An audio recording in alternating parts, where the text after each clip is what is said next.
सुनो जी। हाँ। इस दुनिया में सबसे अच्छी बीवी किसकी है? मेरी। कैसे? मैं अभी तक जिंदा जो हूँ।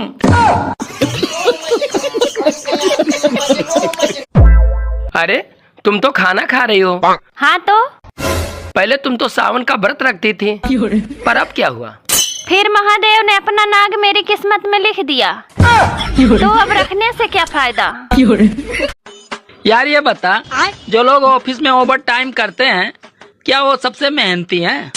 अरे नहीं यार, या तो वो बीबी से तंग है और या तो ऑफिस में किसी के संग है। यार तुम लड़कियों की भी क्या मजे की जिंदगी है। अच्छा जी, वो कैसे?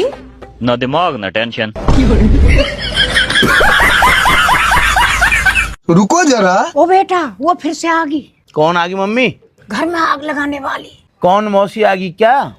हराम ज्यादा बिगड़ को दिखे, तेरी भुआई आ गई।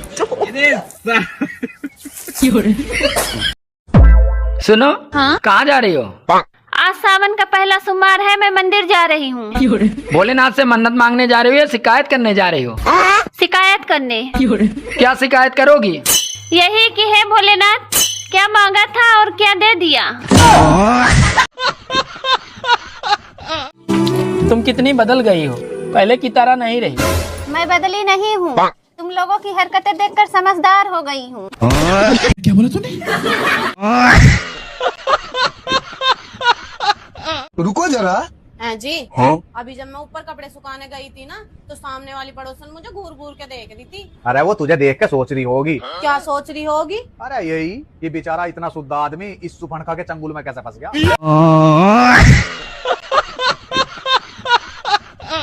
यार मुझे तुम्हारी एक बात बहुत ही अच्छी लगती है। कौन सी?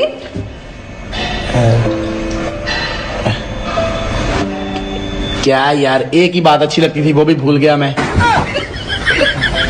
जी मैम, क्या हुआ आपको? गले में दिक्कत हो रही। ठीक है, दवाई लिख देता हूँ। कड़वी दवाई मत लिखना। क्या 2 किलो रसगुल्ले लिख दूँ? तुम्हें एक शायरी सुनाऊं? हाँ। तू चंद्रमुखी मैं सूरजमुखी, तू मुझसे दुखी मैं तुझसे दुखी। तुम अपनी जुबान कटवा लो, तुम भी सुखी मैं भी सुखी। ए जी, ये जो कल आप मेरी फोटो खींचे थे ना, उसमें पीछे भैंस आ गई है। अच्छा तो लिख दो ना कि आगे वाली मैं हूँ। हाँ ठीक है, मैं सुनो, तुम्हें एक्सेल आता है? नहीं आता? बस यही दिन देखने रह गए थे, है ना? तुम लड़कियों से उनके साइज पूछ रहे हो, शर्म नहीं आती तुम्हें? अब मैं पागल हो गया, ऑफिस में बात कर रहा हूँ, एक्सेल शीट का पूछ रहा हूँ मैं। बेवकूफ, कुछ भी बोलती हो। Sorry baby, continue. हाँ बेबी। अरे यार वाइफ आ गई थी, तुम मरवाओगे, जल्दी बताओ एक्सेल आता है या एल आता है? मैं ऑर्डर करूँ? एल ना? ठीक है, अभी दोबारा फोन मत करना, ऑफिस में आके मिलता हूँ। बाय।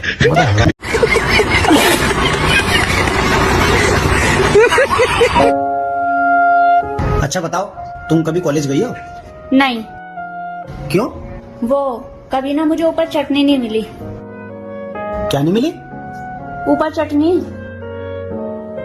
अपॉर्चुनिटी होती है वो। कोई कितना गवार हो सकता है, चाहिए की भी हद होती है। मेरी शादी को 20 साल हो गए, फिर अब मेरे अंदर कोई भी कमियां नहीं रही। कैसे? कमी तो सारी मेरे ससुराल वालों ने निकाल दी। आजकल ये पैर छूने वाली परंपरा खत्म होती जा रही है, उस पर कोई ध्यान नहीं दे रहा। वैसे पैसे देने वाली परंपरा भी खत्म होती जा रही है, उस पर भी कोई ध्यान नहीं दे रहा। है?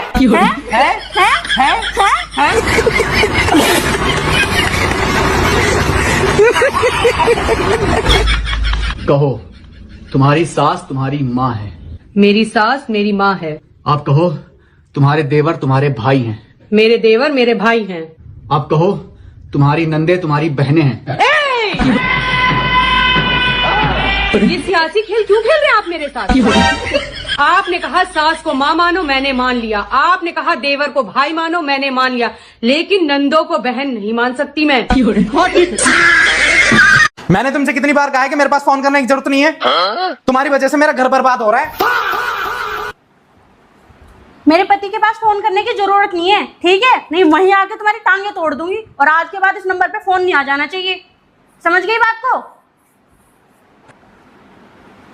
वैसे कौन थी? तुम्हारी मम्मी। अरे तुम तो खाना खा रही हो। हाँ तो पहले तुम तो सावन का व्रत रखती थी, पर अब क्या हुआ? फिर महादेव ने अपना नाग मेरी किस्मत में लिख दिया, तो अब रखने से क्या फायदा।